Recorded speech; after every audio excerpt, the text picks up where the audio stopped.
હું 2025 માણસ લઈને આવ્યો હતો, બસ લઈને આવ્યો હતો। હું આમ આદમી પાર્ટીનો જિલ્લા સહપ્રભારી છું અને મને હોદ્દો દિલ્હીથી આવેલો છે। કોઈ આપેલો મેં માંગેલો હોદ્દો નથી, મને સ્વયંભૂ ત્યાંથી આપેલો છે દિલ્હીમાંથી। અને મેં કોઈ ચૂંટણી લડવા માટે ક્યારેય વાતે નથી કરી કે મને ચૂંટણી લડાવો કે આ કે તે।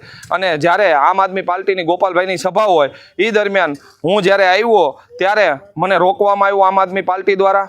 અને મારે જે રાજીનામું આપવું હતું ઈશુદાનભાઈ ગઢવીને કે આ રાજીનામું આ તમારી તાનાશાહી નહીં હાલે, જે પોલીસને ટોમી કહીને જે ગોપાલભાઈ બોલાવે છે, તો ખરેખર આ રાજકારણ આવું હોય રાજકારણ? અને શું આની સરકાર આવશે તો આ બદલાની ભાવનાએ સરકાર આવશે? અને આ ગુજરાતમાં 4 જણા છૂટાયેલા છે અને 4 જણામાં અત્યારે જ્યાં જોવો ત્યાં મારામારી અને રોજના એટલા બનાવ કેસના। એટલે મને એવો વિચાર આવ્યો કે ખરેખર આ પાર્ટી આપણા યોગ્ય નથી। આ અમીરની પાર્ટી છે, આમ આદમી પાર્ટી ગરીબની પાર્ટી નથી, અમીરની પાર્ટી છે।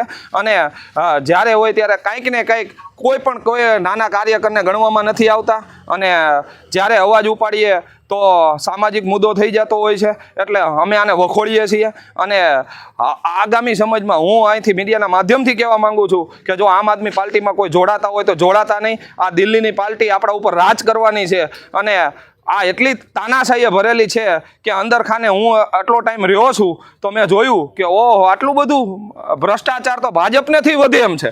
હું નથી ભાજપમાં કે નથી કોંગ્રેસમાં કે નથી આમ આદમી પાર્ટીમાં, મારે સેવા કરવી છે તો હું એમને મેં સેવા કરી શકું છું।